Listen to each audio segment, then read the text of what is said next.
Good to go? Okay. Good afternoon. It is Monday, March 25th, 2024. It is 2:00 and this is the special board meeting of the Jefferson Public Utility District. My name is Jeff Randall, President of the board, and I am calling this meeting to order. Jefferson PUD will be offering both virtual online meetings as well as in-person meetings unless advance notice is provided. Online participant audio will be muted upon entry. Please unmute at the appropriate time to speak, and if you are calling in, use *6 to mute and unmute and *9 to raise a hand or to request to speak. So we'll start by checking on which commissioners we have. I'm Jeff Randall, Commissioner for District 1, President of the board. Dan Tupper, Commissioner for District 3. We have Ken Collins. Commissioner for District 2. Thank you, Ken. We have all present and accounted for. And we have an agenda in front of us. Do we have any motion to approve the agenda? So moved. I'm gonna say Dan made the motion and Ken is, you wanna second that, Ken? I'll second it. Okay, we have a motion and a second. Any further discussion? No need to make any changes, okay? All in favor, say aye. Aye. Aye. Aye, we have an agenda. So we're starting off with manager's report. Yes. And in manager's report, I'm just gonna thank Moss Adams. I'll start with the procurement manual. We've been working on that well over a year. I feel they've gone above and beyond. We put them through a lot of hoops. So we want to thank them for that effort. We started to meet with the grant compliance team today and they're here. They'll be presenting also. Great meetings this morning. So just to shout out Moss Adams and thanking them for all they're doing for the community at this time. They're providing a service we dearly need. So thank you. Appreciate it. Great. Anything else, Kevin? Nope. Okay. Any questions for Kevin on that extremely brief report? Seeing none. Item number 2 is the resolution for the Public Works broadband construction loan. Is that gonna be you, Will? Yep, I can kick it off. We are required to have a approved resolution along with our submission for our Public Works Board loan for broadband construction that we're using to match the Olympic, sorry, 1 second. All right, take your time on getting I'm whatever. just gonna allow Melanie into the room. Okay, To match the Olympic Fiber corridor, the in-betweens and the Jefferson North project. The reason for the loan came about because the initial applications were submitted for the Olympic Fiber corridor was submitted in the summer of 2021. And a lot of the numbers came from pre-pandemic cost estimates, because we didn't have a lot of construction during the pandemic. And some of these loan some of our projects were underway at that time. Long story short, the price estimate was done in 2021. We were awarded the grant at the end of 2021. We didn't receive a contract grant until the end of 2022. And it took us a year to complete construction, end of 2023. That is where we are today, and the engineer's estimate came in at $11 million for the underground construction, and we had budgeted $12 million for the entire project. So we're anticipating a $3 million plus overage. In order to cover that overage, we are applying for a loan from the Public Works Board, which has low interest loan funding. Give me just 1 second. Yeah. There you go. For 0.42% interest, we've received this loan once before for the Port Townsend Business Project. At that time, we were the only applicant in the state for that loan funding. This time, there are 7 applications. It's much more competitive. I'm much less sure that we will win because the total pot of money is not large. The maximum, what's the total pot? I think it's 15 million. The maximum reward is 5 million per applicant. So Right. there are, yeah, so we will see how that goes, but it's we're trying to, spread this out and make this as affordable for our broadband ratepayers as possible going forward. So we feel like this is a good solution. We're asking for your approval of the, loan application. Okay, commissioner questions? So I was kind of a little off guard with the Olympic, or not the Olympic, but is it the North Project, which is it, that it's been rolled into this. That project is yet to be started. We haven't engineered it, correct? It seems like borrowing money at this point seems like putting the cart a little ahead of the horse. Because I think once you take this money for a specific project, there's no double dipping. You don't get to come back again. What if that project overruns? I kind of thought we were just working on the Olympic corridor project and in between. So that caught me a little off that we've rolled a third grant project into this loan when we aren't even started on that project, don't know if that one could overrun. Again, they caught me off guard. Yeah, I apologize for that. I thought we had mentioned that when we did the presentation with the updated business plan, but the Jefferson North project was developed using the same numbers in 2021 and submitted in the fall of 2021. So it is just over almost 300 miles of fiber for the Olympic fiber corridor and the in-betweens. It's just over 100 for Jefferson North.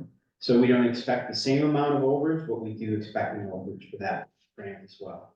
So this is the second time in 3 years that the Public Works Board has opened up this loan program. We don't know when they will open it up again or if they will. The money is here now. And with 0.42% interest rate, staff felt that we had to take a shot at it. Okay, I guess I have a follow-up question with Dan said, so that North project, can you tell us a little bit more about what timeline it's on and Yep, to what extent the Public Works Board requires you to be like ready with documents to prove your budget numbers? Like the other one, we're got bids, we've got everything, but on the North one, when do we anticipate going out to bid? When does the project have to be done? And I get it that they may not open this up again. Yeah. So I hear what you're saying, that this is an opportunity and we don't know if we're gonna get another one, but if you could tell us a little more. so we're about 2/3, 3/4 of design engineering for that project. Environmentals are already clear. We have about a quarter of the materials on hand for that project. We expect possibly to go out to bid this fall for the project. So as far as our timing, we're gonna be farther ahead than most of the other applicants for Public Works Board funding, because those are new projects, where ours are projects that are underway. Okay. That also could be a negative for us because they're adding additional unserved, they're turning additional unserved homes to served homes, whereas we're just using the funding to supplement existing projects with existing homes that are already going to be converted. Okay, and then, and when do we have to have that North one done? We need to have that one done by, summer of 2026. Okay, and are these two separate applications for, No, it's one Loan application. are they able to dissect it or reduce it or negotiate, or is it an all or nothing? I do not know. I think they can negotiate, and they may negotiate based on how much of their total funding they want to award. Okay, all right. More questions, So- Tim? Yeah. Well, the total amount of the loan is what again? The loan is 4 million, the entire project would be 4.44 million.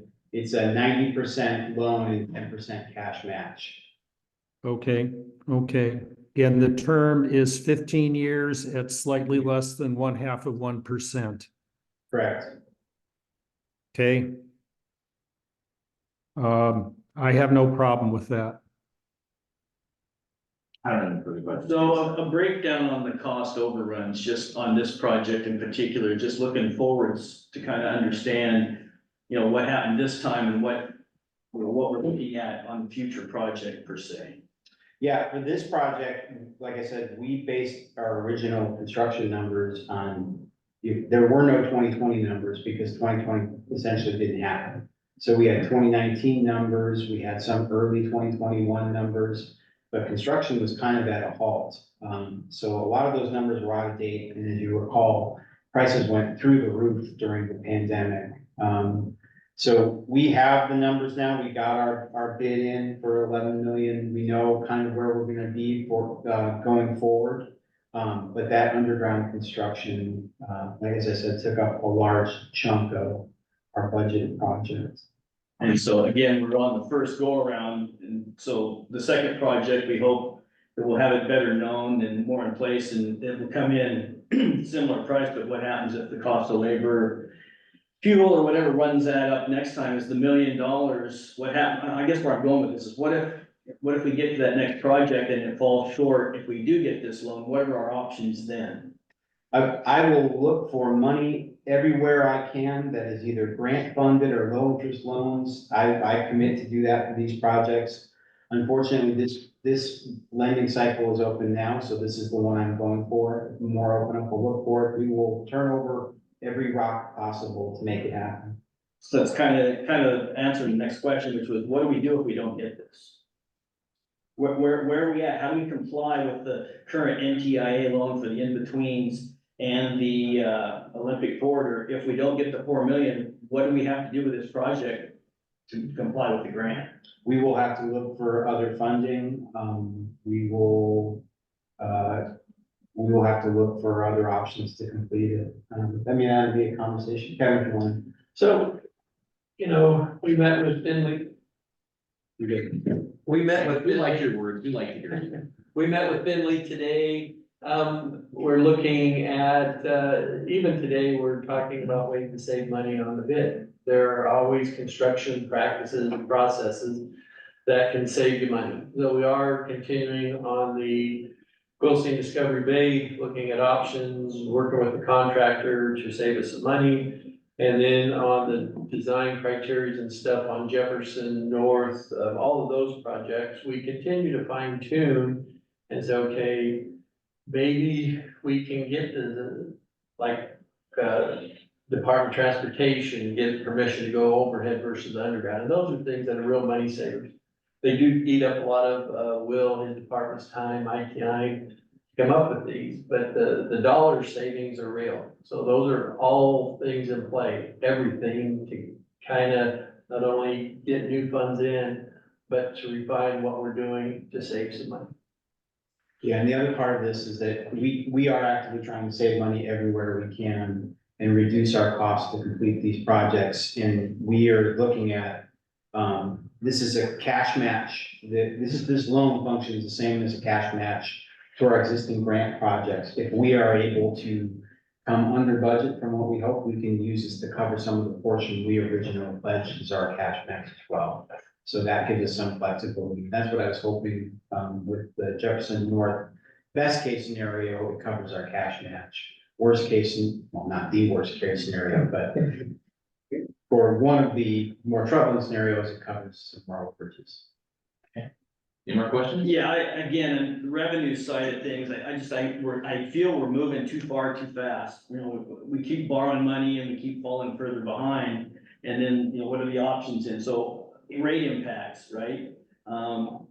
The broadband rates, are we gonna have, because of this loan, I know we had the business plan put out there, but if things are headed, do we perceive that there's gonna have to be a change in our rates to the broadband customers in particular?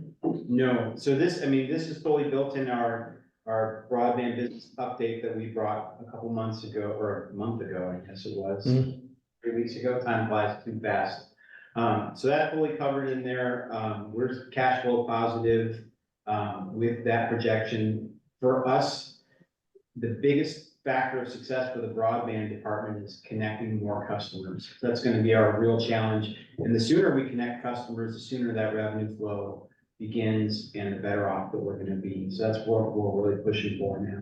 Because one of the things that the business plan that we were presented and was a little shy on was revenues. And I know we got 2,000 passings in the one that we have going now, and there's 1,000 in the Jefferson North. So there's 3,000 potential passings, but in an open access network, it seems like we're taking all the risk by borrowing this money but we may not be able to get the customers, you know, to generate the revenue. So that's what is generating my concern, is the ability to get the revenues to pay back these loans in particular, let alone the cost of, you know, operations and people to operate the, you know, the retail side of things. So again, really concerned that we're getting way too far ahead of ourselves again in borrowing the money. I know there's a need at the moment, but I'm really concerned that this is gonna bleed over and impact, you know, with the rate study that and cost of service that we're doing on the electric side, and the electric's gonna have to help carry this for a while, that it's gonna impact our electric rates. And I think the customers need to be aware of that as we make these multi-million-dollar decisions on broadband.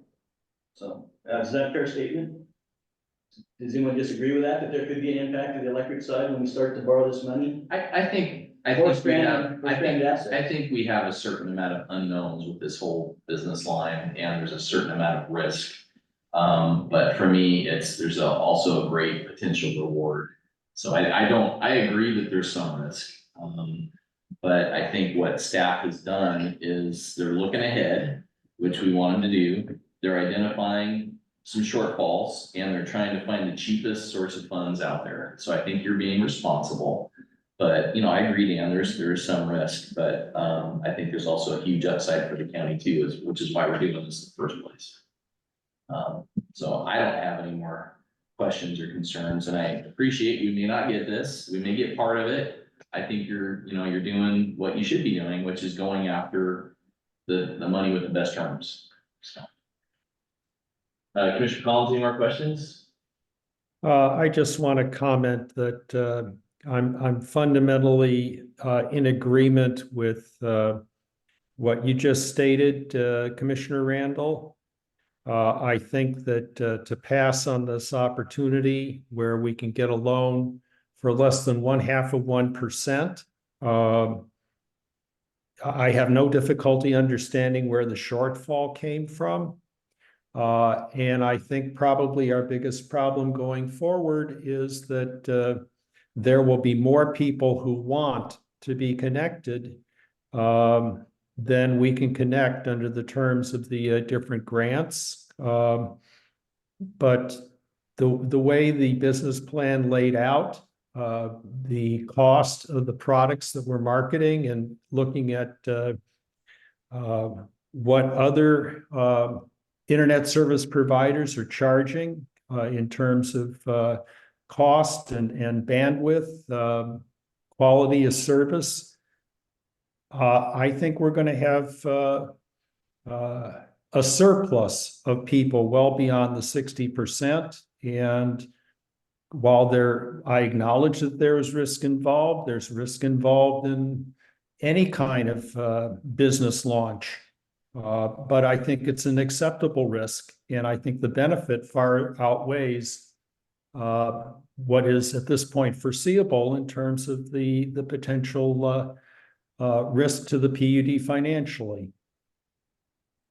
So I guess with that, One more quick question for staff. Again, how we're gonna track revenues on the broadband side to ensure, you know, to be able to have the metric to determine whether or not we're getting enough revenue to cover debt, because I don't see this being the last time staff comes before us asking for money to fund broadband.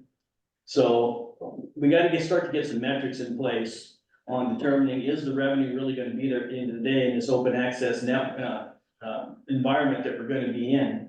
And because we're on the hook at the end of the day, and I think our customers are gonna wanna know, is this gonna be covered by the broadband customers? Are they gonna pay this back? I think that's the big question that I want some assurances on, is who really is gonna pay this back? Is it gonna be factored into broadband rates, fees, surcharges, whatever? Or is the electric side gonna wind up with some stranded costs here conceivably? That have to, you know, that electric's gonna be stuck with. That's my number one concern, is that broadband revenues are not gonna meet what we need to meet this debt load and the cost of service and stay competitive. That was my last statement. sure. That wasn't really a question. I think it's kind of a statement, and I guess when we hear about, okay, like the north one isn't gonna be done until summer of 2026, it's gonna take us a few years to find out, and it's gonna take us a few years to give the broadband business a chance to sign up customers. But at the same time, I think we're gonna start to learn right off the bat, as soon as we finish the first one, we're gonna start seeing an indication of, okay, what percentage of passings are turning into business? What percentage of those are wholesale customers versus retail customers? So even though we won't have the whole thing done, as you say, we'll start getting some metrics. We'll start seeing some percentages that we can probably do, more accurate projections. And if it looks like we're, offline or whatever, then, I think we'll have a chance to maybe make some adjustments at that point. So it will take years, but I think we should get some early information. All right, do we have any public who wants to comment or ask questions? Seeing any hands? Or speak up if you can't raise a hand. Going once, going twice. All right. We have a resolution in front of us. Staff is requesting we approve the resolution. What's the, is there a timeline to get this thing in? What's the process? Today. So we kind of need. I'll send it back. If we want to proceed with it, we need to do it today. So, I will entertain a motion on the resolution. So moved. Do we have a second? I'll make the second. So we have a motion and a second. Do we have any discussion? Hearing none. I'll call the question. All in favor of the motion, or I'll go ahead and read it. Or would you like, I'll read it. You made the motion. So this would be a resolution of the Board of Commissioners of Public Utility District 1 of Jefferson County, Washington, approving the submission of an application to the Washington State Public Works Board broadband program for a loan for an eligible construction project. That is the motion, and I'll call the question. All in favor, say aye. Aye. Aye. All opposed? I'll abstain. That's one abstention, 2 in favor. Commissioner Tuber abstains. Okay, that item is done. Thank you very much, staff. It sounds like you were working under a tight deadline, and thank you for getting this meeting called. So the next item on the agenda is the our PUD procurement manual revisions and update. So I'm gonna go ahead and jump in here. We have Chelsea and Andrew from Moss Adams. They've been presenting their online. They've presented a couple times, so we have them working. We're working on a lot of policies, but right now we're only concentrating on the procurement manual. They've done a really good job of going back and forth on RCWs, federal code, to make sure that we are in compliance for grants and also just normal spending capabilities. And I'd like to thank them for all the hard work that they've put in to do good, doing this. Thank Joel for his input on everything. We've gone a lot back and forth. They've had a short time to do this, so I just like to say thank you for all the hard work for them and turn it over to Chelsea and Andrew to do a quick presentation on the updated. We'll bring the procurement manual back probably next week at the board meeting for approval. Okay. Wonderful. Well, thank you all. Thank you, Mike, for that introduction. It's nice to see the commissioners. It's been a couple of months since we last spoke. We have a PowerPoint that Andrew is going to be sharing today to go over some of the main changes of the procurement policy. So today we are here for the procurement policy and procedure. Once again, I'm Chelsea Ritchie. I'm a senior manager in our consulting group, and I primarily focus on policy and procedure work. I'm joined here today also with Andrew Camellis, who is my right-hand man and makes sure that we get these policies and procedures in tip-top shape for our clients. Just a reminder, I always think this is really important of what we do. So we really do have a specialized approach when it comes to policy and procedure work. So, back in the day, I think this happened probably, I don't think it's been quite a year, but I would say probably sometime last summer, we started this contract with policy and procedure development. And one of the main policies that we were going to be helping JPUD out with was their procurement policy. So we kicked off the engagement and we assessed really what was currently happening. What were the current processes for procurement. So those interviews were with, Kevin and Mike. We also gained, relevant documentation. We reviewed what you currently had as a policy and procedure. And one of the things that we really wanted to highlight with this policy and, a concern that Kevin and Mike had is we wanted to make sure that the procurement policy made you compliant with both, federal and state regulations. And we wanted those compliance for your grants. You guys are in, getting into grants more and more. I know that you're going to be speaking with some of our other fellow cohorts from Moss Adams today about grants. And so this was a really important topic that we wanted to cover. So we assessed also what was working well and what wasn't working well. And when I say that, we're looking at, segregation of duties. It's really important when looking at JPUD. You guys really do run a small shop. So it's important to make sure that there still is segregation of duties happening and occurring. We looked at internal controls, who is signing what and at what threshold. So these are really important aspects that we looked at that current state assessment. And then lastly, we developed that policy and procedure. So this has been a working timeline. And if you want to go to the next slide, Andrew, this is kind of where we're at. So stage 3 has been where we've been since September. So I met with you all back in September and we presented the first draft of the policy and procedure to you all. And I think it's really important to know that these really are management's policies and procedures.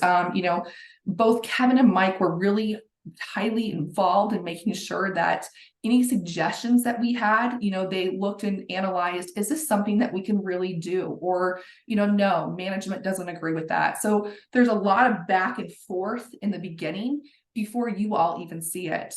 I know that you all, I think there was some lag. We have brought in other policies and procedures since then, but we picked up procurement again in January. And so we had meetings and discussions with Joel, as well as Mike and Kevin, to discuss, some employees' feedback, as well as really making sure that everyone was in a good place, really highlighting those RCWs. So we really wanted to make sure that we brought in the federal components, those regulations, but we wanted to make sure that we were also covering those RCWs. And so there's been discussions in January, in February, and then we met again in March. And with that, when we came to that presentation with both, Joel, Mike, and Kevin, we also had brought in a table that showed, okay, here are federal regulations, here are state regulations, and we always want to go with what is the most conservative. So making sure that we fully cover JPUD in every aspect of these laws and regulations. Then Joel did a very good job of also looking at that inspection, looking at our analysis to make sure that on a legal perspective, he also agreed with the analysis that us CPAs had done. So we received some comments from Joel last week, some last minute comments over some RCWs. And with that, I'm going to hand it over to Andrew to really highlight some of those main key changes. Andrew? All righty. Thank you, Chelsea. So yes, I want to cover some key changes from the original policy that you all provided to us, as well as some observations. So we updated the thresholds for due diligence to align with 2 CFR 200 section 32 and RCW 3901-190 to use that most stringent option, as Chelsea mentioned. They both kind of have some differences in certain areas, so we just wanted to pick what was most stringent going forward. We implemented the use of a purchase checklist to ensure that requesters have provided all applicable information prior to a purchase requisition being approved. Ideally, that kind of makes the process more efficient going forward, and everything is provided on the front end as opposed to on the back end where there can be more confusion. We observed that when receiving goods that were ordered, it's not always possible for JPUD to separate the purchaser / requester from receiving those goods due to the size of the organization. Ideally, those responsibilities are separate. And so we kind of put a little caveat in the policy that it's not a must, it's more of a should. JPUD will now more formally review open purchase orders, as well as reviewing vendor purchasing activity to see if there's any anomalies or any unrecognized vendors. That's going to be done on at least a semi-annually basis. We ensured that the vendor selection criteria is compliant with all applicable RCWs. And related to that, we updated the small works roster requirements. Those are going to be changing here in July, and I'm going to cover that in more detail on the next slide. Another observation, so during the request for proposal or RFP bid process, it's not always possible for JPUD to keep potential vendors from communicating with the original requesting department due to the size of the organization. So similar to the item above, it's best practice to keep those items separate. In this particular item, we don't want any potential conflicts of interest to arise or any potential perceived favoritism to arise. And that's kind of the point of that control. And then lastly, for the sole source procurement, we added that JPUD will complete a sole source justification form every 2 years when they want to use the same vendor and no contract is in place. So going back to the small works roster procedures, so RCW 3904-155 is effective until July 1st this year, and it's being replaced by RCW 3904-151 through 154. So it's basically being kind of spread out across a few different sections. It looks like they basically want to organize it a little better. That's why they separated it into a few different sections here. 2 main changes though. So small public works projects, the threshold is going to be increasing from 50,000 to 150,000, which will help JPUD. It'll be less due diligence that's required for those purchases. And then the second big change is just more of a focus on utilizing small, minority, women, and veteran-owned businesses. That was a key item that I saw in these changes that are going to be effective July 1st. And so we have a lot of details in the updated policy and procedure that cover those items. Any questions, any comments for us? Any questions at this point? Do you have more presentation or is that your? You can talk about small works. Are you gonna, is that the full presentation? That is the full presentation. Okay, questions? Do you have more elaboration on the changes on the small work roster? Were you able to hear that? Yeah, so like I mentioned, the biggest changes are how it's increasing from 50,000 up to 150,000. So it basically seems like the lawmakers in Washington realized how big of an impact inflation was having on organizations. And so that's why they made that increase. In terms of the actual procedures behind small works roster projects, that's not really changing. Just the dollar amount is, as well as kind of making sure that these small minority, women, and veteran-owned businesses are getting the proper opportunity to bid on projects, to be invited to bid on projects. Thanks, Andy. Any more questions from commissioners? Seeing none, so what is the plan? Public questions or comments? Not seeing any. So what is the plan moving forward and when are we going to actually see the document for review? So The document was sent out, you got, the commissioner should have the updated or the draft procurement manual. I believe that I sent that out. Yeah, it came in Included this last morning. week or this morning. Okay, so it's been emailed out. It's Okay. been emailed out to the commissioners. We will put it on the agenda for April 2nd for next Tuesday's meeting for hopefully approval, or are we just gonna do this? Depending on how the questions go on Tuesday, but if we can get approval on Tuesday, great, if not, then we'll just bring it back the next day. Got it. But, Yeah, it's out there for commissioners. Joel has spent plenty of time in the last week or so reviewing it. I think he's feels pretty good about it. Kevin and I both feel pretty good about it. Yeah. You know, we put a lot of work with, thanks to Chelsea and Andrew into this, and we will, and we'll have the table that goes back and forth that kind of shows the stringency and everything, so we'll make sure that that's included as Okay. well, because I don't think that's been sent out to the board yet. Okay. More questions?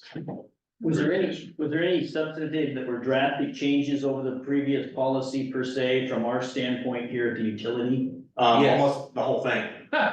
Yes, I mean, if you had to focus on a couple of them, so, because I just saw, I glanced at the red line you sent out, if you could kind of hone us in to the parts that really, so not comparing the red line to the, Yes, we can make sure Okay. that yeah, a little bit of follow-up. some of the dollar amounts actually went down on how much management can authorize versus going to the board because of the federal guideline, not necessarily the state guideline.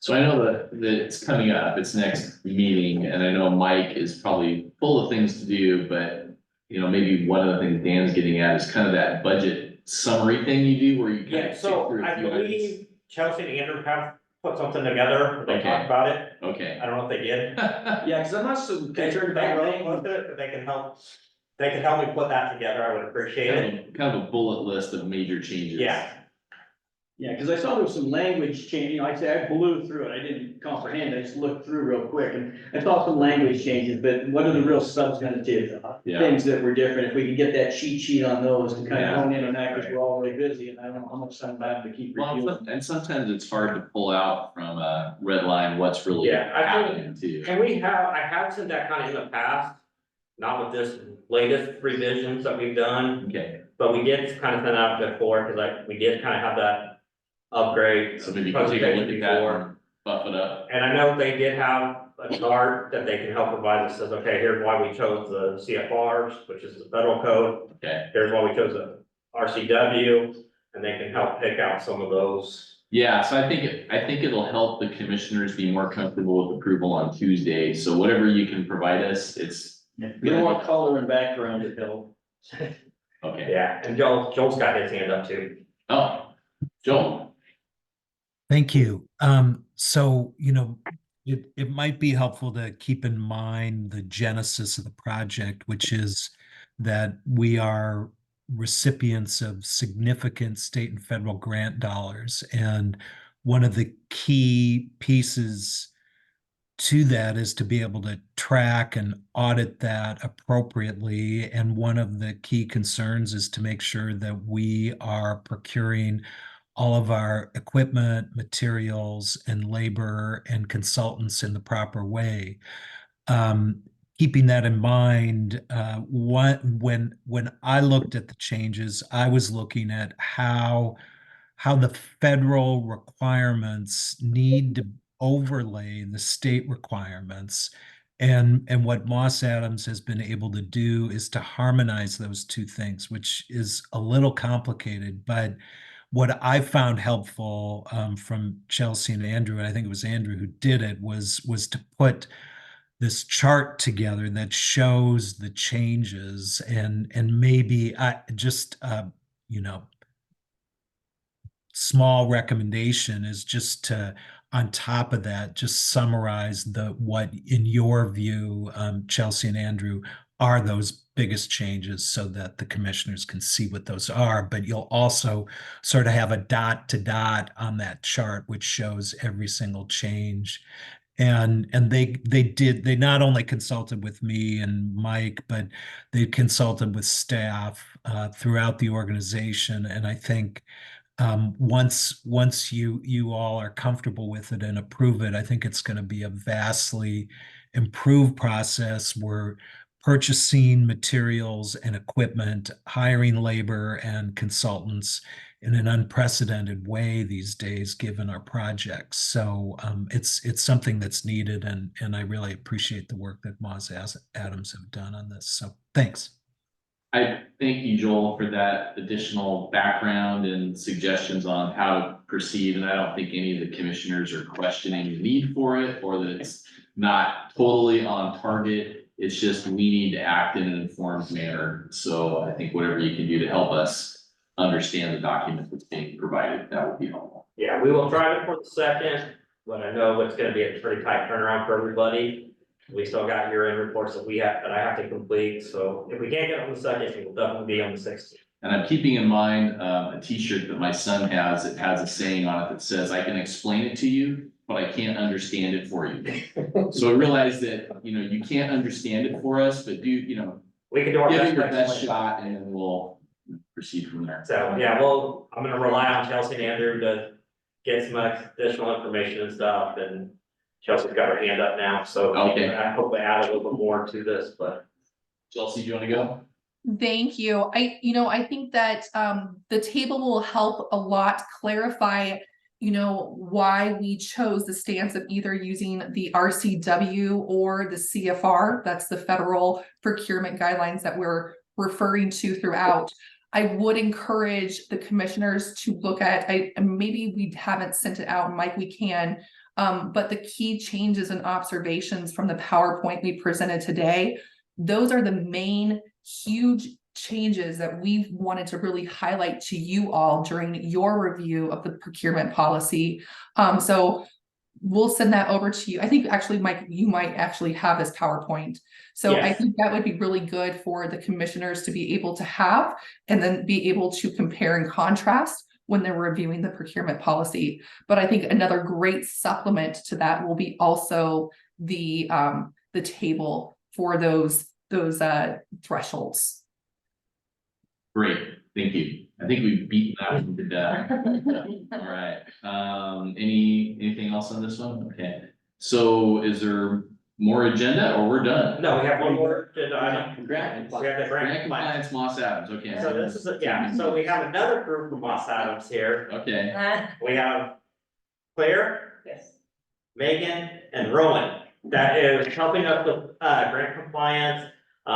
We've met this morning with broadband, with myself, with Kevin. They're here, they're just helping kind of get us started. This kind of goes along with the Chelsea and Andrew conversation that we just had. The procurement is how do we internally record, track everything, kind of goes along with the resolution we had earlier. How do we track everything and how do we stay in compliance? So they're here. We just wanted them to give a brief update to the board, kind of explain what they're here to assist us with.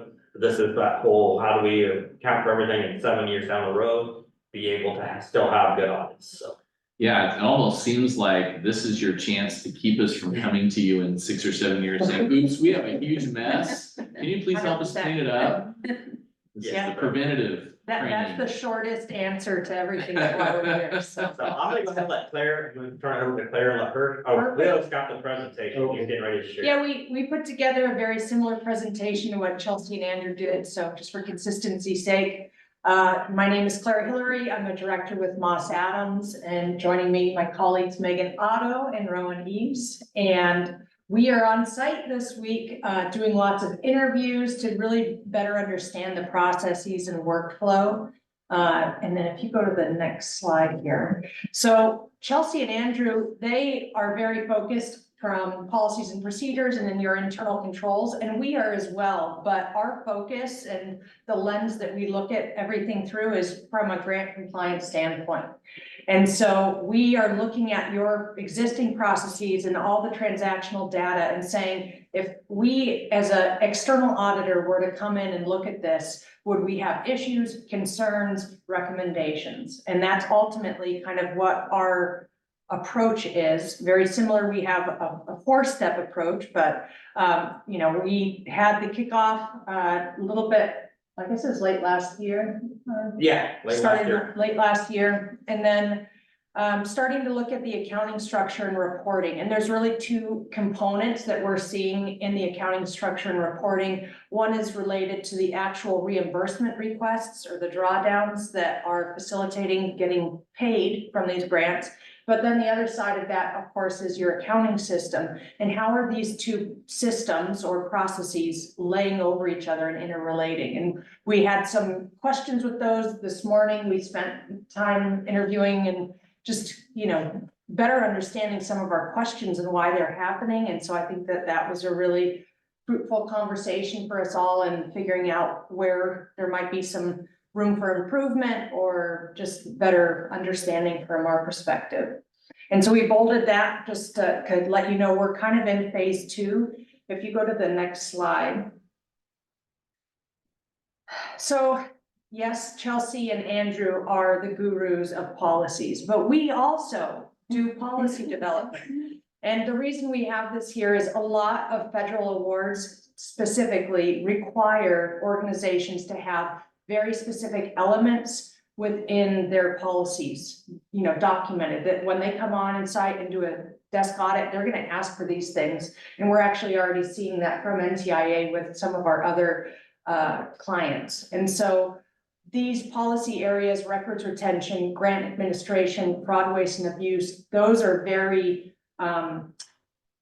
needed policies. They are elements that will be essential in any sort of desk review that JPUD receives. And then, of course, change order management and estimating. And so our group does those as well. And we just have to interview, understand the process, come up with recommendations, and then discuss with management whether or not our recommendations are realistic. And if not, kind of working through that. And then the phase 4, when we say it's a 4-step approach, some of this has actually already been done. So we do have an individual in our group who does nothing but construction and contract writing, and we received a boilerplate template. They're looking for any sort of definition enhancements, making sure all the required elements related to federal and state guidelines or requirements are included and infused within your boilerplate templates.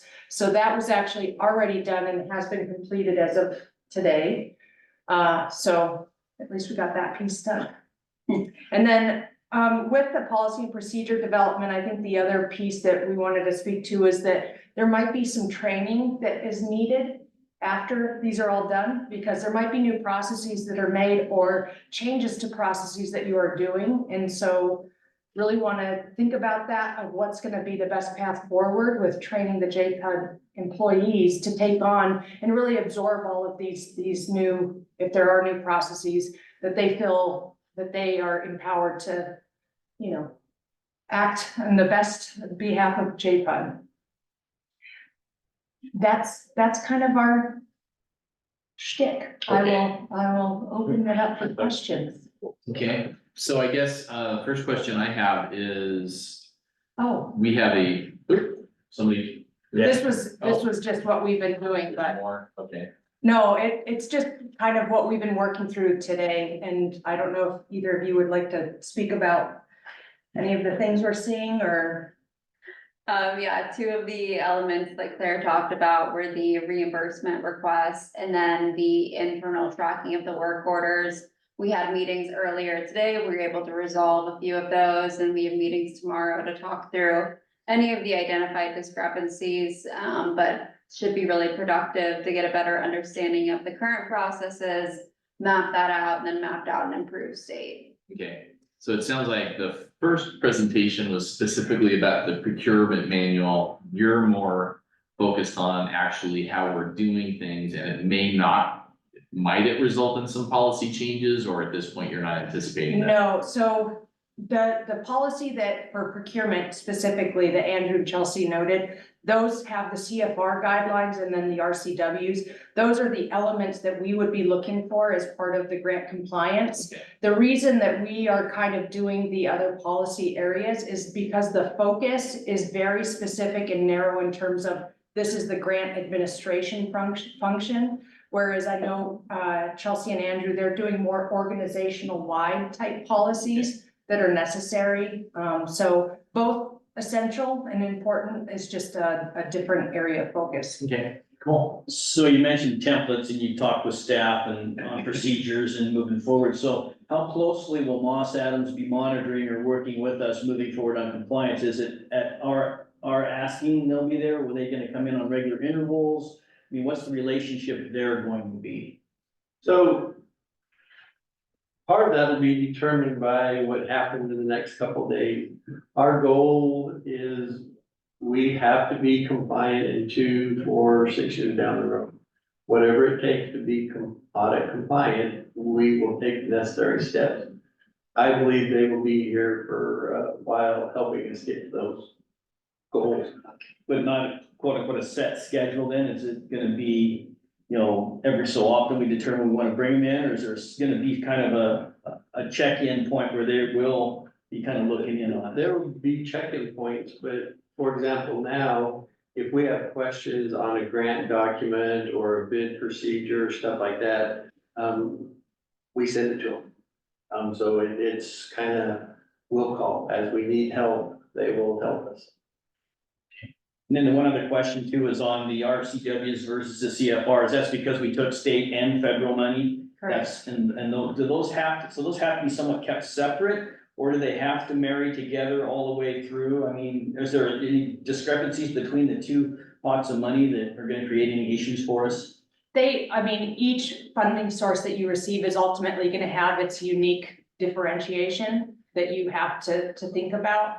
Our approach when we're thinking about this, and this kind of answers your other question, is we're creating the framework so that anytime you do get an award, there's gonna be a process that overarches, and then each, you know, award that you receive will have its nuance that's defined, but the process to make sure that you're compliant with that will be agnostic to any of the awards that you receive. And then for purposes of ongoing help or services, you know, we definitely do that with some of our clients where maybe we have ongoing services and we do spot checks where we'll do what we call like a desk audit or a desk review. And we pull a sample of expenditures and say, okay, JPOD, we implemented these new policies and procedures. Are you following them? Are we seeing any issues? And we can then issue letters to you to say, hey, here we have some concerns. It doesn't look like this process is being followed. Here's our recommendation.